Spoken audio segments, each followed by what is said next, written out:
Hey there, welcome to the Catching Up with Casey show. If you are tired of chasing buy-in, frustrated by teams who just can't seem to get on the same page, or over the constant struggle of holding people accountable without feeling like you're micromanaging, this is the show for you. I'm Casey Watts, team leadership expert and the host of this show. I specialize in clarity, collaboration, and character, and I help leaders just like you take teams from chaos to cohesion, from frustration to alignment, so teams can actually work together toward a common purpose instead of against each other as though they are functioning in different organizations. Whether you lead a single team or a team of teams, on this show, we talk about strategies that are going to help you create a culture where accountability and autonomy go hand in hand. Now, with all of that said, let's dive into today's conversation and learn how to lead clarity-driven teams. Well, hey there, everybody, and hey, Brandi. I am so excited to have you on the show tonight. I am joined with Brandi Kelly. Actually, let me restate that, Dr. Brandi Kelly, because you spent a long time probably and a lot of effort to get that doctor in front of your name, and by golly, I'm going to use it. Well, So welcome to the show. Yes, thank you for having me. I appreciate that. Yeah, absolutely. So tonight we are talking about leading with hope and building a system of self-efficacy. And the word hope is in all capital letters with a period because it is an acronym that you have developed and a system of building self-efficacy. Is that correct? That is correct. And fun fact, I just got the book in the mail today. So I'm super excited to hold it in my hand. And it is an acronym that I'm so excited to share with you tonight. Yeah. Okay. So you have to hold it up one more time and just let us get a really good look at it for those of us who are watching. Oh my gosh. It's absolutely perfect. It's perfection. I love it. It's great. Yeah. So great. So we're going to dive into that for sure, like your book and what made you write it and all of those things. But first, tell everyone a little bit about who you are and the work that you do. Sure. So I want to start out by saying that I am a wife and a mother, a Christian. I am a sister, a friend, a nana to 3 beautiful little boys. And I've been in education for over 20 years. I've been a school social worker, I've been a principal, and I've been a superintendent. And I'll tell you a little bit more about why I got into education later. But throughout my career, I've really just enjoyed working with kids and families. And I've just had an honor to help those individuals navigate traumas and tragedies and just the difficult days, helping them find light in their journey and helping them on their path to finding a better future. Yeah, that's amazing. And I love to hear people's stories and especially all of the different roles that people have had and the unique perspectives that they bring to what it is that you do now. Which actually is you are now an author. Like you can say, I'm an author of a published book. And tell us about your hope for hope. I didn't mean to use that word, but tell us about your hope for this new book that you have. Yeah, my hope for this new book is, really just to help people to realize their greatness, to realize their leadership capacity and potential. And with the acronym of HOPE, that stands for habits, optimistic outlook, passion, purpose, perseverance, and excellence. And the way that we develop a system of hope is through an intentional practice of self-reflection, self-awareness, and we build that self-efficacy. And I don't know that everybody really truly understands what self-efficacy is. It boils down to a belief. It boils down to making the choice to believe in yourself and invest in yourself and to realize your full potential. Because if we believe that we can, we will. And that's what I want to help people see, because there's so many people, especially in education, but everywhere, really, in all industries, who just feel stuck right now. They're emotionally exhausted, they're tired, they're burnout, and there's a better way forward. There's a way that we can begin to thrive in our personal and professional lives, but we have to have a system to help us do that. And I believe the H.O.P.E system is one way to do that. Yeah. It's so interesting on this show. Almost every time I have a guest, we end up talking at some point, or sometimes it's pretty frequently throughout the episode, about systems and how Mm. important they are. And I don't know that we realize how important systems are, especially as leaders, when we get so bogged down with the day to day tasks and our to do lists. But it's so true that having a system, even for something as what we feel like as simple as hope, Mhm. is kind of crucial for us. Yeah. So I wonder what made you develop this? Like, how did it come about? What was the journey to get there? You know, the last really it was the pandemic whenever I started blogging. The pandemic did funny things for different people. For some people, it was isolation. For some people, it pushed them out of their comfort zone and they tried new things. I was one of those people. And I started blogging about my experiences. And through that intentional practice of self reflection, I really got in tune with who I am, the self awareness and the self efficacy piece. And I started thinking back to connection with my purpose. Why did I want to go into education? And it goes all the way back to when I was 15. When I was 15, on a rainy Saturday afternoon, I had two little brothers. I was getting ready for the prom. And just like Cinderella, my mother, I didn't have a stepmother at that point in time, but my mother made me clean the house. And my little brother, Dustin, came running into the kitchen that rainy Saturday afternoon. They had went on a horseback ride. And he said, Bub fell in the creek. Didn't think anything of it, a creek, it's a little bitty body of water, not a big deal. I went ahead, my parents sent me on to prom. They went to look for Bub. We didn't find him. The next day was Mother's Day. And on Monday afternoon, divers pulled his body out of the creek where he had went in about a mile down, buried under a sandbar. He had drowned. And that wasn't the end of the story, though, Casey, because out of that tragedy emerged goodness. There was so much goodness that came out of that tragedy when you really look for it. And it was the community. We lived in a small town in Ramsey, Illinois, and people really rallied around our family. But my memory was I was 15, I was a sophomore in high school. Brandon's classmates, that's the big memory I have. The school community is the big memory I have of that time. His classmates came to the funeral. They were in the basement the whole funeral, and they came up and they went through the line, and they honored him at graduation, and they put his picture in the foyer. I mean, all of those very simple specific memories are things that I have held over the years. And that's why I went into education. And Mm, it's about that community and that connection and those relationships. And I believe that trauma spurred me to go into education, but it bonded that class together. mm, They are still a very tight knit class. Many of them still stay connected and get together. But it was through that trauma that I started really thinking about why do some people, because my little brother Dustin, he went a different path than I did. Um, Trauma shaped his life very differently than it shaped mine. I say I chose post traumatic growth instead of post mhm, traumatic stress.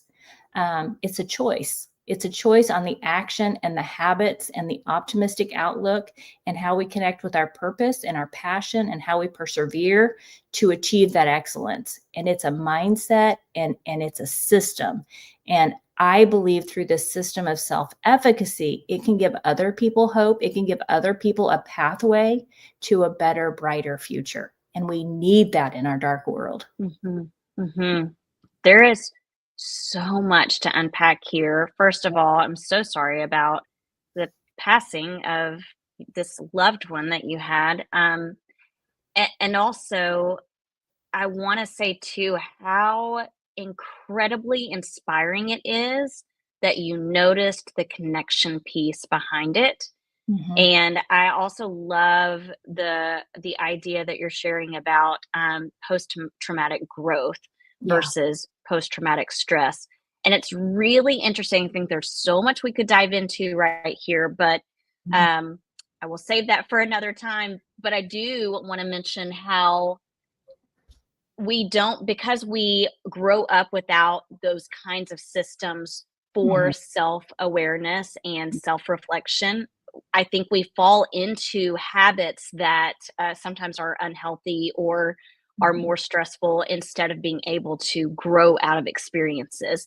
And that's why what you're talking about with this, a framework and a Mhm. system that you have, is crucial, not only for ourselves, but really for the people that we lead as well. Yeah. Um, so let's talk a little bit more about self-efficacy then, since we're on this topic.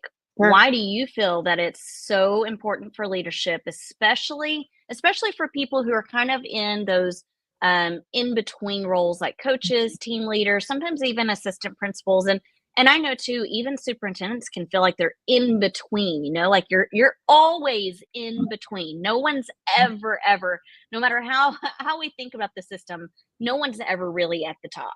Yeah. Everyone's always in between. You're in between different people. So why is Absolutely. self-efficacy so important in that situation?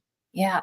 And each one of those letters of that acronym are important um, for a very specific reason. But again, it goes back to that self-awareness piece and knowing who you are, knowing what you value, knowing why you want to lead and where your vision is leading you and the people that you're leading, and just having that keen awareness, value alignment. Because the other thing is, and we don't hear a lot about this, but in relationships and organizations, things, you have to have a good fit. If you're not a good fit and there's a misalignment with the values and the vision and the mission of the individual and the organization, it's going to be hard to go where you need to go, or to take those people where you need to take them. And so Mhm. to me, it all boils back down to that self-awareness piece and just truly knowing who you are, why you want to lead, and where you're leading, and making sure that there's a good fit with that organization that you're trying to lead. Right. And if it's not a good fit, really, not only you're holding yourself back, but you're really holding that organization back. Right. Absolutely. And having the courage to step out of that and to say, okay, and sometimes I read an article, somebody posted it in one of the Facebook social media principals desk or something like that. And it talked about knowing when to leave. We hear a lot about knowing how to pick the right job, but there's also a time that you need to step out of that role for yourself and for the organization you lead, because we have a specific skill set and we can't lead people past our ceiling. So having Mhm. that courage to reflect on that and to be aware of that and being able to step out when you need to, and allowing the organization and the people in that organization to continue with different leadership when it's time. Yeah. Yeah. Um, so let's talk a little bit about the systems Mhm. and how they can foster strong collaboration without relying solely on like charisma or compliance. Yeah. Because what it sounds like is when when you're leading, if you are really self-aware, Mhm. you are leading from a place where you don't have to be super charismatic, but also you don't have to be super compliance driven. So Yeah. how do we build systems to foster collaboration in that kind of setting? I think you have to intentionally promote shared ownership. You have to intentionally promote psychological safety and meaningful Mhm. engagement. And here's a little bit more about that. So like with clarifying your shared purpose and your values, you're establishing a very clear and compelling purpose that everyone understands and believes in. It's not just about hitting the targets or producing outcomes. It's about compelling purpose, and that you're communicating that out. There's a difference between communicating, sending communication, and consuming communication. We have to make sure that people are consuming what it is that we're sharing with them. And that's a tall order. It's a difficult task. I think we have to design our systems for voice and agency. Our brain literally lights up when we have voice and choice. And these processes need to invite that authentic input, not just surface level, not just, I'm giving feedback because it's a compliance thing and I want to participate. We need authentic feedback where people can really share their voice and be seen and heard and valued. And that builds that psychological safety piece, having an environment where it's safe to take risks, and we're celebrating that. We're not just saying it's safe, but we're celebrating that. And we're creating environments where our students and our staff and our leaders, everybody in the organization is able to make mistakes and not fear humiliation or retaliation or anything like that. And I think the leaders have to model that vulnerability and let them know that it's okay to make mistakes. Yeah. So, Absolutely. Yeah. So as you wrote down a few notes as you were talking, and one of the things, so in my book, I talk about that fine line between accountability and neglect, or accountability is what we're going for. We sometimes either move into micromanagement or neglect, but there is that middle space that we're always working toward, which is sometimes hard to get at, like you said. But then the other thing that you said, and I don't remember exactly how you stated it, but it reminded me of something I heard a professor recently say. And he said, everyone has the right to be confused. Oh, you were talking about communication and the consumption of that. Everyone has the right to be confused, but we also have the right, or have the responsibility, to become knowledgeable or to get unconfused. And that's so true. Like, but we have to set up the space and environment for people to be able to do that. And so I love what you're saying with just building that environment that makes taking risks, but also remaining accountable to the bigger purpose possible. Yeah. And I think if we systematize recognition and growth, where we're celebrating the process, not the outcomes, we're going to start moving towards that goal. Yep, absolutely. Oh my gosh, there's so much alignment in what you're sharing here in the content that I have in my book. So we'll definitely have to have that conversation later too. So let's talk a little bit more practically, on a practical level. There are always barriers, and there are always steps we can take. So we're going to talk about barriers first. What barriers do you see that keep schools from developing and retaining confident, hope-filled leaders? We talk all the time about retaining teachers, but you got to retain leaders in order to be able to retain teachers. Yeah. And I think we have to reflect on where our leaders have come from, reflect on their journey, their experiences, their lived experiences. We have to see them. We have to humanize them and see them as individuals, because each of our leaders come to that position with a lot of strengths and also a lot of experiences that might be traumas. It might be some baggage that they're carrying. And how self-aware are they? How much self-efficacy do they bring to the table? Because if our leaders don't have self-efficacy and they don't have leader efficacy, it's going to be hard for them to foster collective teacher efficacy, which I think we all know that, John Hattie says that that's one of the most significant factors in driving student outcomes or improving student outcomes. But our leaders have to have that self-efficacy piece. And I think the way that we foster that is we have to move away from that compliance mindset. We need to move away from, well, this is the way we've always done it, so this is the way we need to do it. And I think some of what I've already talked about fosters that, celebrating the process, allowing team members to have that voice and choice in their growth path. I like the idea of personalized growth paths or personalized learning plans. And we focus so much in education on professional learning, Mm-hmm. but let's look at the human being. What Yeah. do they need? Maybe their professional growth plan needs to start with them as a human being because they have things that they need to work through and heal through. Whatever it is that they're dealing with, if there's unresolved trauma, if there's unresolved issues, that's going to show up in the classroom or in the school, and it is going to affect their colleagues and their students.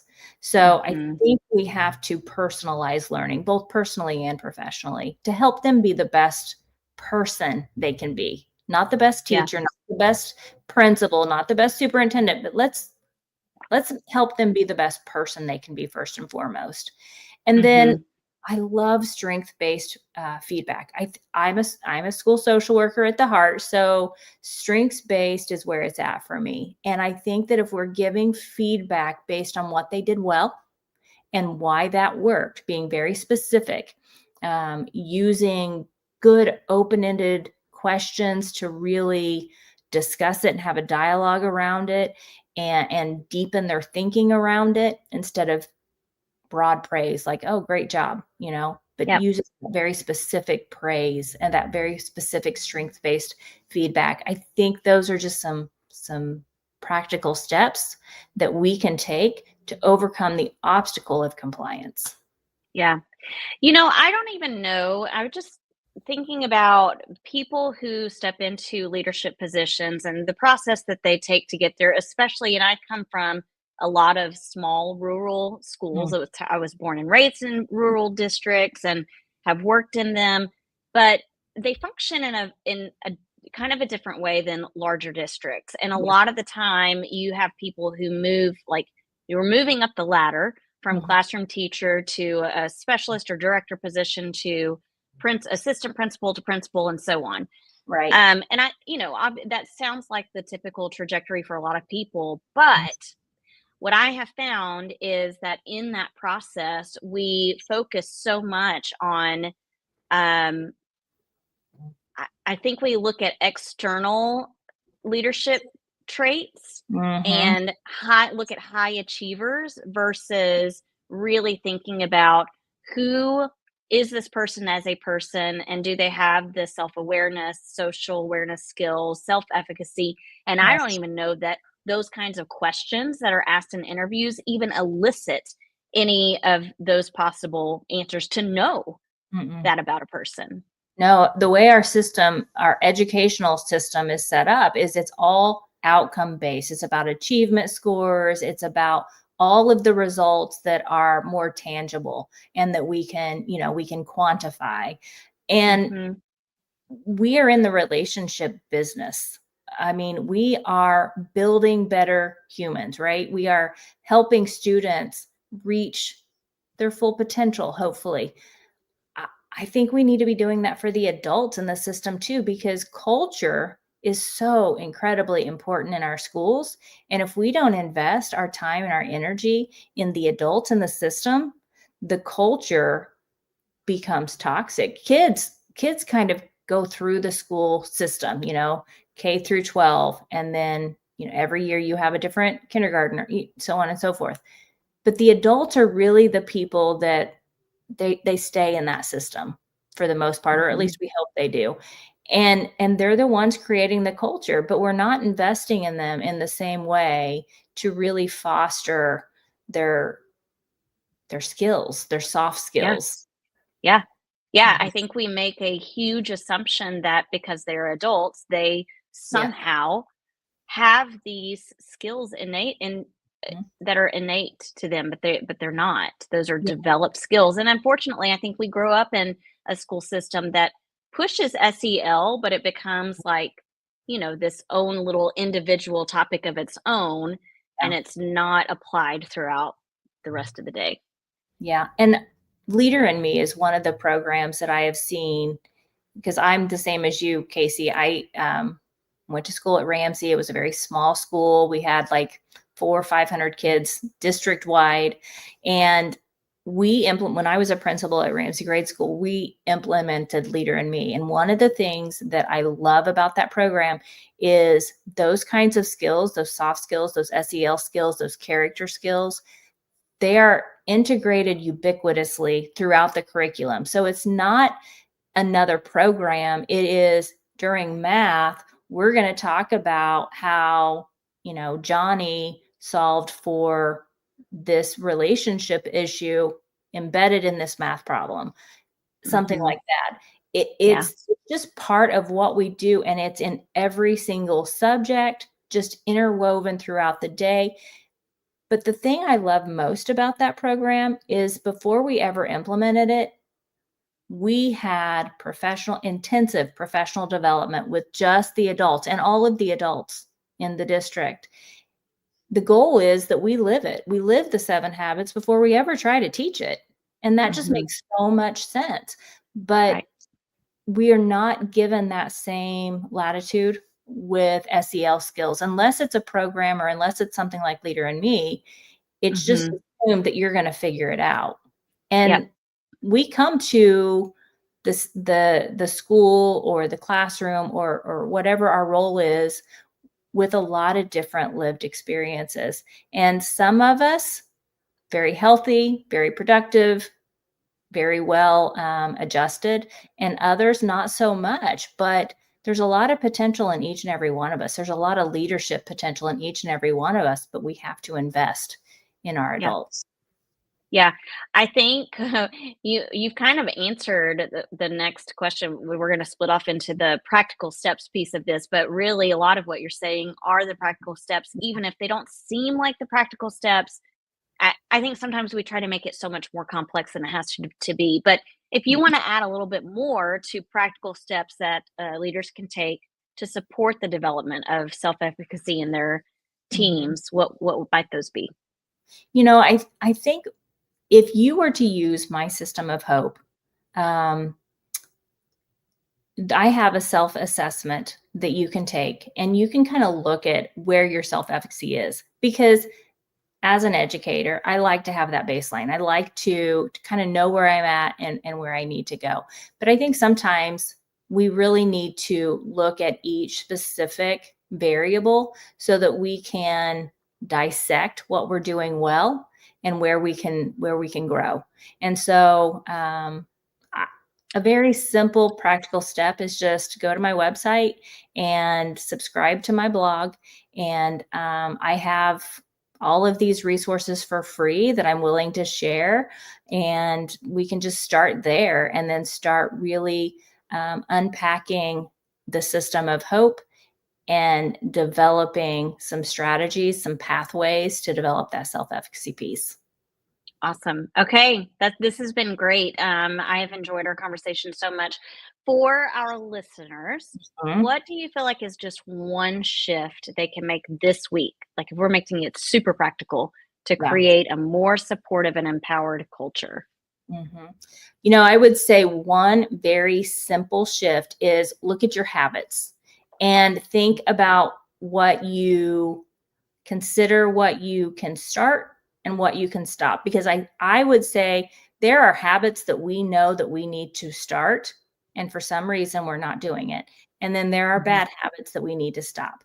So just do a real quick analysis. What is one habit you can start this week? What is one habit you can stop? And start working on that, and reach out to somebody that you trust, that is a safe person, and elicit them and invite them to join this journey with you. And they can be your accountability partner, and you can help each other on this journey of growth towards a leadership of hope. Love it. Okay. Where can our audience find you? Yeah, they can find me on social media, most social media. I'm Brandi Nash Kelly. And I also have a Facebook page and an Instagram page, Lead with Hope. They can also find me on my website at www.sparkhopeedu.com. It can also be found at leadwithhope.net.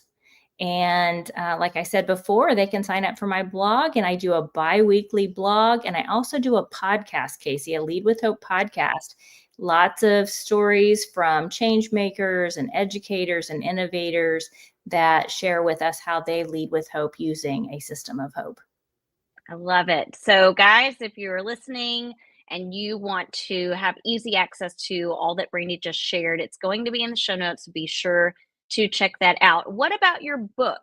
Is that available now, or will it be available soon? It will be available soon. On May 5th, it will be available on Amazon. So I'm super excited about the launch next Monday. Yeah, that's awesome. Well, congratulations on the book, and thank you so much for coming on the show. Well, thank you, Casey, for having me. I've enjoyed our conversation as well. It's been great. All right, everybody, we'll catch you next time. Hey, are you looking for practical strategies to strengthen collaboration in your school or organization? Then you are going to love the podcast, Building a Culture of Collaboration with Curtis and Lorna Hewson. Each episode features insightful conversations with education leaders, exploring real-world approaches to teamwork, leadership, and building a thriving culture. Whether you are a teacher, an administrator, or a leadership enthusiast, you will walk away with ideas you can use right away. Hey there, thanks for joining this episode. I would love for you to do me 3 solid favors before you head out. Number 1, subscribe to this show. I've got a lot of great guests and content coming up, and I don't want you to miss any of it. Number 2, share this show. Share it with your like-minded colleagues and friends who want to learn how to lead clarity-driven teams.